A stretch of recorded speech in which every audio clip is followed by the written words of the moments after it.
Morning, Julian. Thank you so much for having me and also for this opportunity to address this matter. And as you've said, in the past few weeks, there's been quite a lot of upheaval coming from the administration in the United States.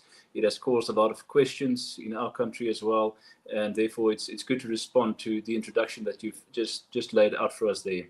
Our position is, if I can start here, at our conference that we had on Saturday, following the latest executive orders from President Trump and the Trump administration in the United States.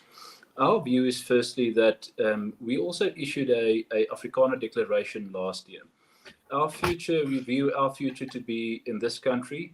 We want to remain here, and we want the conditions here for us to be able to be a sustainable people in the country, for the Afrikaner to have a sustainable future in South Africa. Although we differ strongly from the ANC's administrations before and the policy decisions and directions, although we don't agree with those very on a fundamental level, we do love the country and its people, and we have no intention to move. We cannot prescribe to any individual for their choice, but we want to state our position very clear. Solutions must be found here, and that is where we want to remain.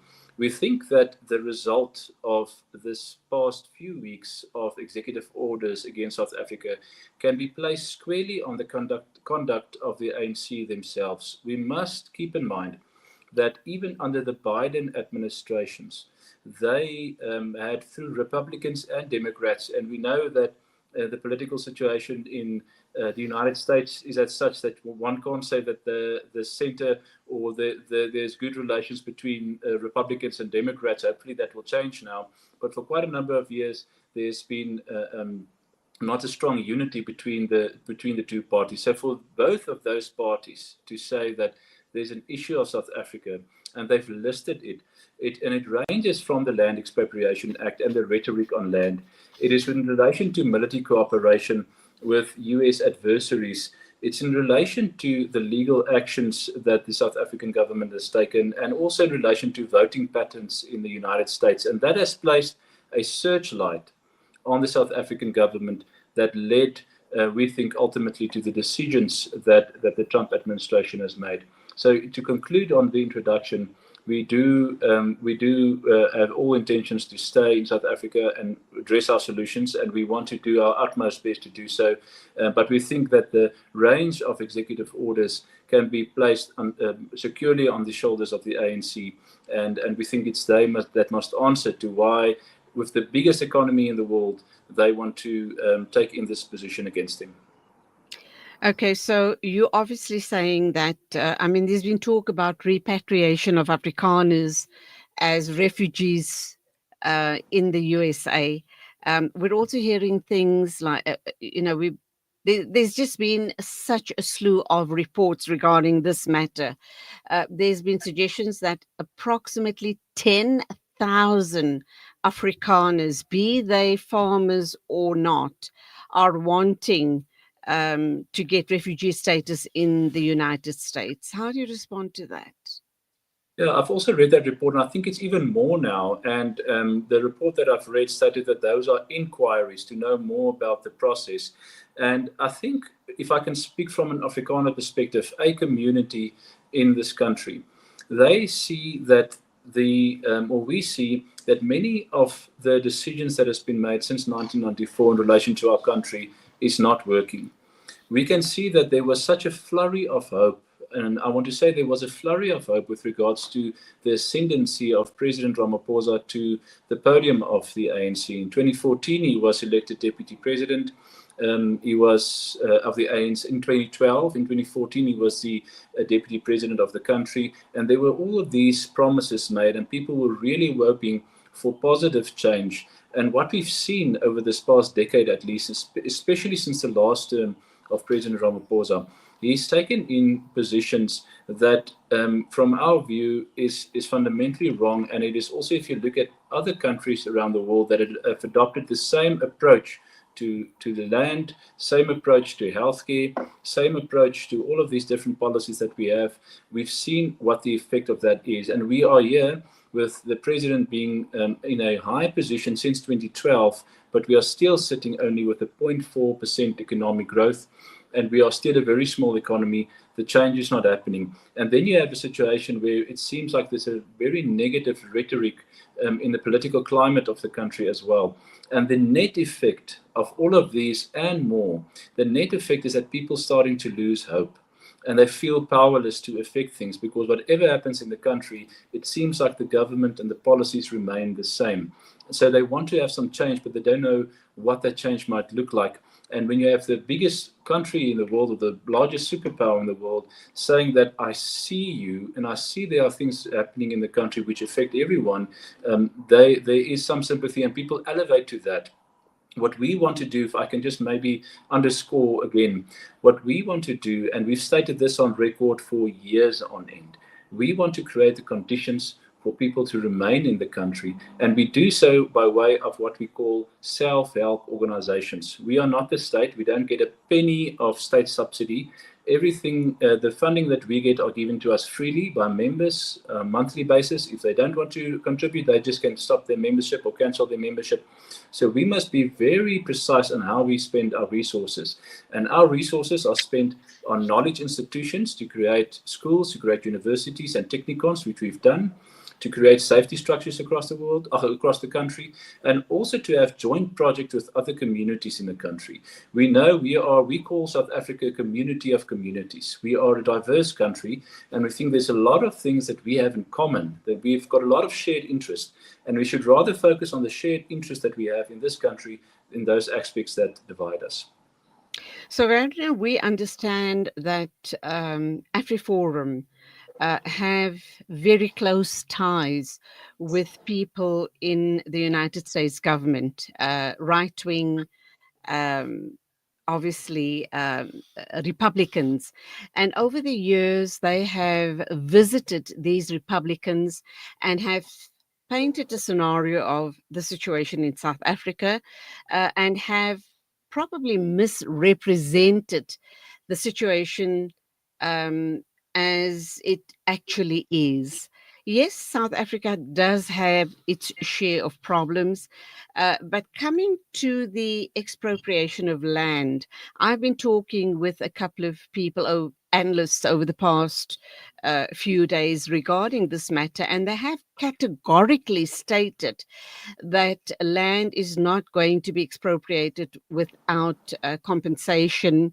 Land, like in other countries as well, any other country in the world, if land is needed for social purposes like possibly hospitals, schools, highways, byways, etc., etc., etc., South Africa is following a similar model to that. So land will only be expropriated under those conditions.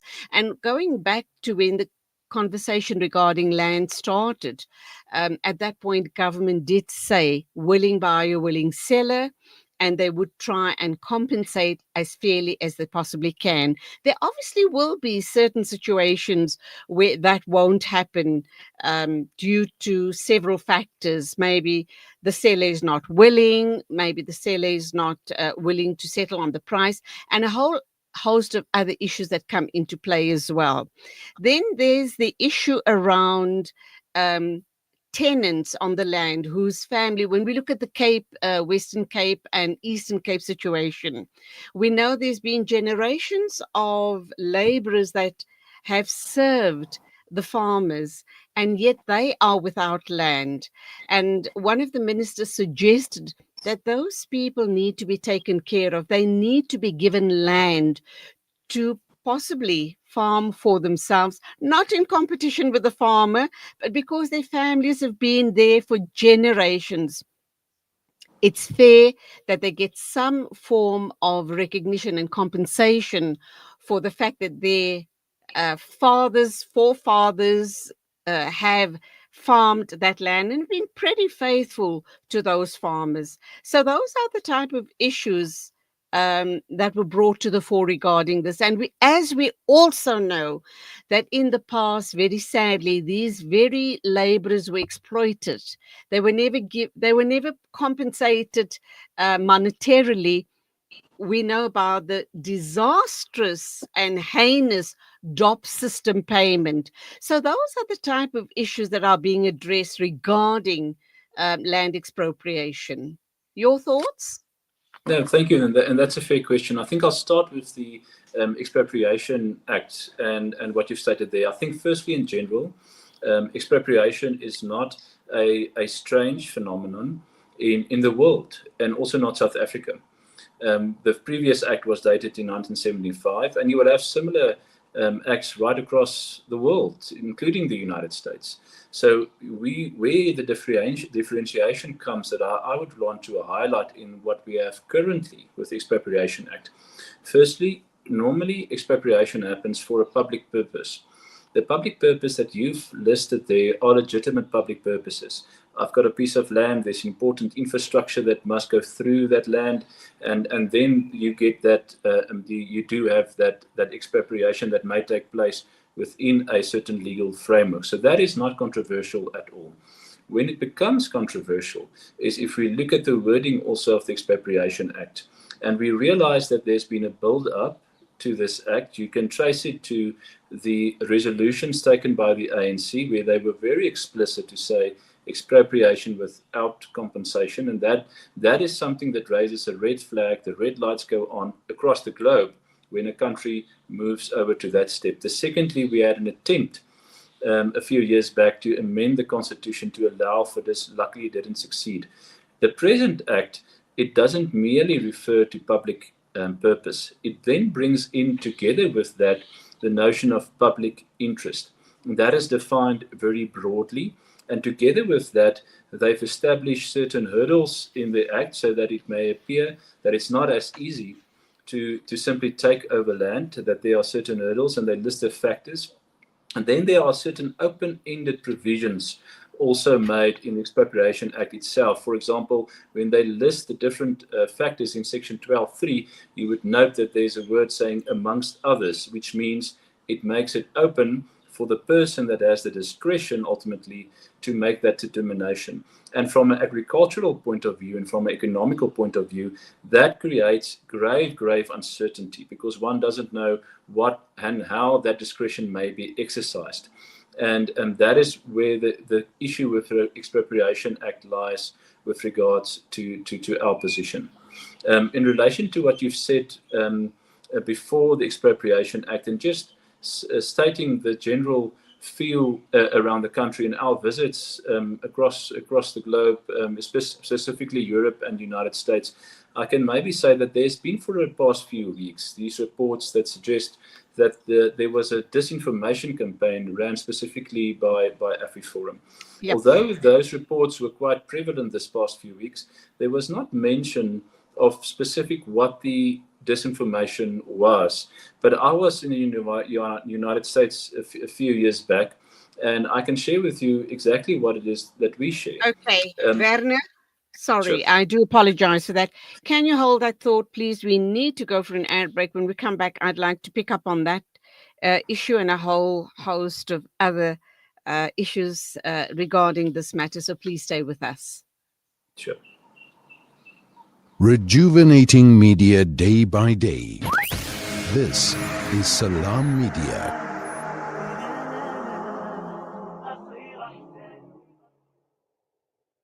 You know, it's a wonder how kids get anything done these days. With all the distractions, when do they even get time to study?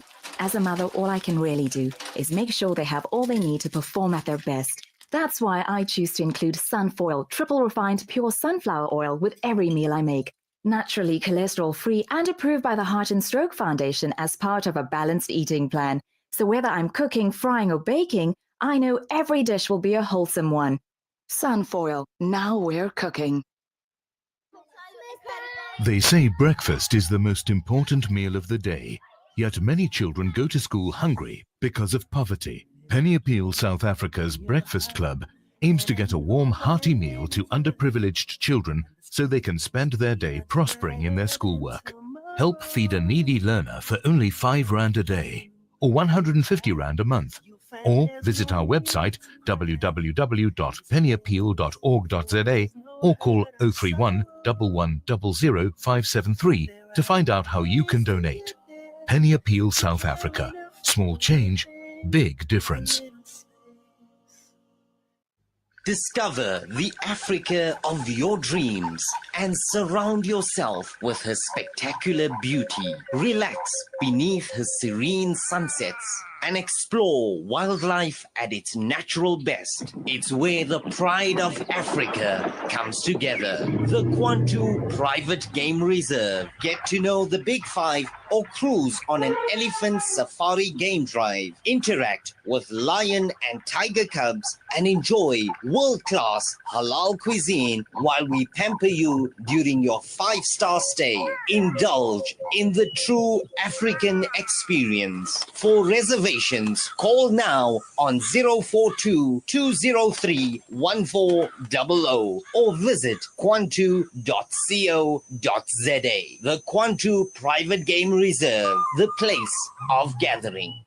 Southern Africa Dawa Network is a non-profit organization striving to uplift the disadvantaged and empowering through education and Dawa. Donate to the SADN centers, the M.A. Motala Islamic Center, as well as our Islamic centers in Amoti, Imtalumi, Botshabelo and Castile. Donate your zakat and lillah today. Contact Farooq Sheikh 076-321-0650, Yusuf Mohammadi 072-259-3457, or the SADN head office 031-304-8000. Our account, Standard Bank, account number 050-856-294 for your zakat, or 050-879-790 for your lillah. Dawah through education, education through Dawah, the Southern Africa Dawah Network. Abu Huraira narrated that he heard the Prophet Muhammad, may the peace and blessings of Allah be upon him, say, "In black seed there is a healing for every disease except death." This Ramadan, experience the health benefits of this ancient blessed seed by using the Tib Black Seed range. Black seed assists the body to boost immunity, regulate blood sugar levels, reduce inflammation, and act as a potent antioxidant. Experience a holistic approach to health by introducing the Tib Black Seed range into your Ramadan routine. Available in capsules, pure cold-pressed oil, and a vapor rub. Trust Tib Health Sciences for quality black seed products. For more information, visit blackseed.co.za. Available at leading pharmacies. Valley's Motor Spares. We supply motor spares and accessories for all makes and models of motor cars, LDVs, bakkies, trucks, and earth-moving equipment. We deliver on time, every time. Please contact us via WhatsApp on 014-592-0925 or call 014-592-0925 or visit 28 Zenderling Street, Rustenburg. Remember the name, Valley's Motor Spares. Connect and stay ahead with Salam Media. This is Salam Media, coming to you live from South Africa.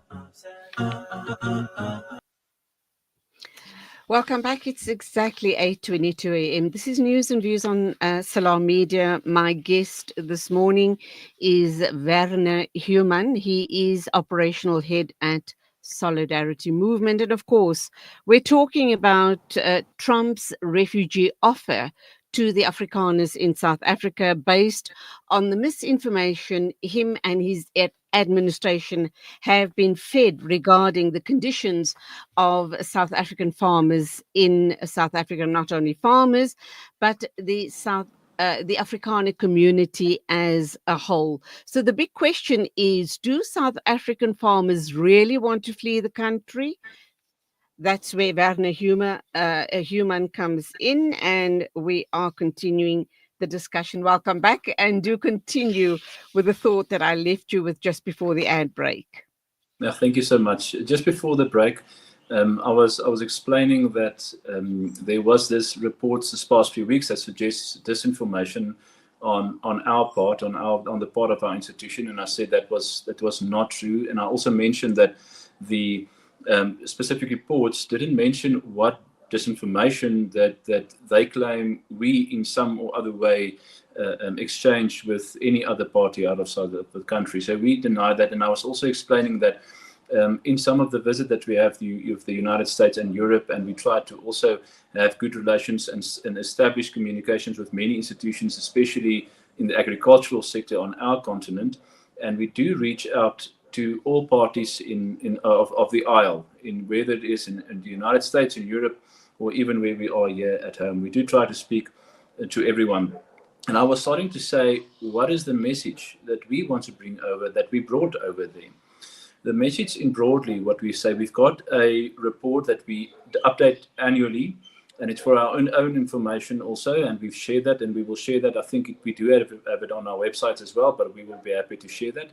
And that is what we say, what is the state of South Africa? Very often, you would have the case, and we experience it, and I'm saying this a bit of tongue in the cheek, each year when there's a State of the Nation address, you listen to that address, and you think, it doesn't seem like we've got massive problems. It seems everything's under control, and there's a good handle on all issues.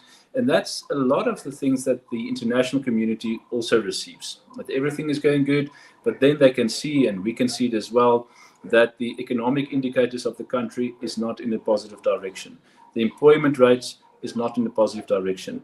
And if you can't address that and really be honest with the cause of that consistent prevailing position that find ourselves in, we won't be able to find a solution. As civil society, our experience was that we are not included, even when we request meetings to share our information, to share our solutions and our viewpoint, and we accept that our viewpoint might differ from that of governments or of the biggest parties in the country, but we think that is a positive. We don't have to agree on everything. We would rather have different viewpoints converge and see if it can lead to a situation what may be a solution. So we don't have that access here. We are excluded from that channels, and I can cite many instances where we have honestly requested the president and many influential role players in the country just to have a meeting to discuss, from service delivery, very practical things, local government, agricultural setting in the sector, all of those things. So we take that state of the nation, the real state of the nation, that figures, we present them and say, this is the real figures that is happening in the country. The second thing that we do is we share the solutions that we have tried to offer, and also the work that we do here. Our message has been very consistent that we're trying to find solutions in the country where we are. We want them to have knowledge of the work that civil society is doing, not only us. And we lay claim that the relationships in the country on a horizontal level are actually quite positive. People get along, they work together. You won't find that animosity which you feel maybe on the vertical level, which is the political level down. You won't see that in everyday life. And I can also say I don't feel that in the ordinary course that there's this animosity between ordinary people of the country. So we want to highlight that as well. So that, in short, is our message. Now, how can it be that there's this very directed one can say executive orders that has been directed at South Africa? And that's why I again want to underscore, one must not underestimate the effect that the pronouncements made by senior and very influential politicians has. When you look at the years, in a way it becomes normal in the country to hear someone sing derogatory songs, and I think you would know the songs that I would be referring to, and think there's no one listens. And then you see the Expropriation Act making this more and more leeway for discretion, and that all sends the wrong signals. The military cooperation, as I've mentioned, all of those things pile up, and that leads to a situation where the United States takes in the position like they have. But lastly, I would want to just say that we are still committed to any dialogue that we can, and we are still open for that. Dialogue would be always the best way to address all of these very, very difficult issues that we have in the country. Okay, I just want to wrap up with a short response on your part. Two issues is, back in the day, the dark days of apartheid, the majority of whites and Afrikaners in the country viewed the situation in South Africa as die swart gevaar. Do you think that is emerging or re-emerging again regarding the whole land expropriation issue, number one? And number two, I've come across a video that's been posted by someone who lives in the white enclave of Orania, and they are pleading to be liberated, possibly to go to the United States, because clearly they're not comfortable or happy here in South Africa. To me, it seems as if they do view this as the second swart gevaar. Your thoughts? No, not at all. Afrikaners are people who love the country. We named ourselves after the continent. We became one with the continent. We won't be able to survive as a people anywhere else. This is where we became a people. And there's absolutely no instance where one can say today that Afrikaners make something about the Swart Gevaar. They love the country and the people of the country. They want to find solutions here.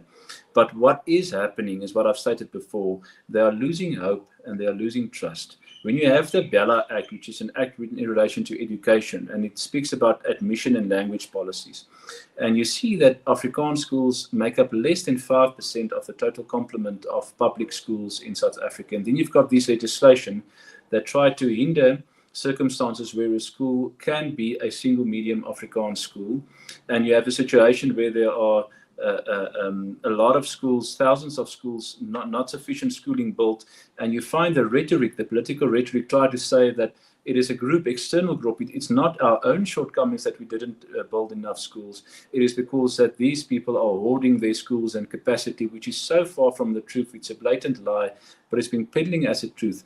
That creates a sense of exclusion, that creates a sense of alienation, and that is a very clear sign that we want to combat.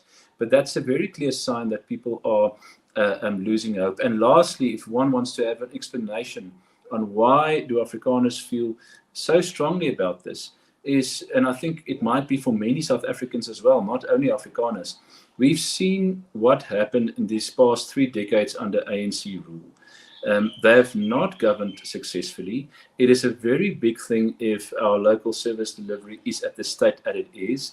Although Eskom is improving, which we all are very grateful for, we can say that safely, of course. But the fact that we got here, the rampant corruption, the fact that there's not accountability, the Zonda Commission. Okay, Werner, sorry, I'm going to have to interrupt you there. I just want a response to the issue around the white enclave called Oranje. How do you respond to that? And do you think AfriForum would have some form of influence in changing the mindset of those people? Because then the rest of South Africa or the world could view it as that is the actual fact in South Africa when it is not so. So your thoughts? I didn't view the specific video which you've mentioned, but Oranje will take in a position to say that they won't want to take up refugee status in the United States. They would want to have their own town. They want to have a sustainable town, and they won't take up the offer to go into the United States. They would like greater recognition.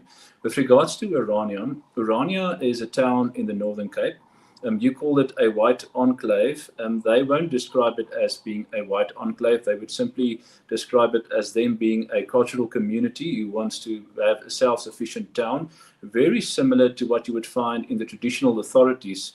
If you have the Traditional Authorities Act, there are almost 20 million people in the country today living under traditional authorities. If you look at the Traditional Authority Act and also specifically at the province of KwaZulu-Natal, you have certain powers that these traditional communities can have for them to express their culture, to follow their own practices, to even adjudicate their own matters on a certain legal basis, not on anything. And they can also allocate land, and they can have certain space to influence the municipality.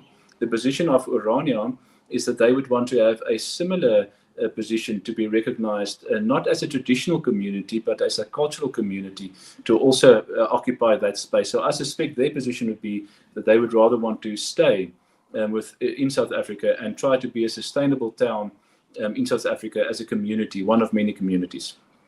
Okay, it's in my mind viewed as being very separatist. They want to hold on to their very white identity, and to me, that almost smacks of very white supremacist beliefs. When you talk about, and I have to end here, but however, when we talk about traditional people all around the country wanting to hold on to their traditions, we have to accept the fact that we are living on the African continent, that we need to look at the demographics of the country, and we need to respect that and because of that, you have these traditional pockets all around the country where different African communities are wanting to hold on to their traditions. But that being said, Werner, I think we do need to leave this for another time. But thank you indeed for your input on the show this morning, and God bless. Much appreciated. Thank you. And anytime. Thank you so much. Okay, I think I should end off by saying, God bless our beautiful, hopefully integrated country going forward, because Yes, that's what we all absolutely. hope for. Nice Absolutely. chatting. Go well. Thank you. Same to you. All the best. It is 8:35 News and Views moving along. We are now going to be looking at this situation that I've just discussed with Werner from a different perspective. And we're going to talk to Christo van der Reede from Agri South Africa. So stay with us.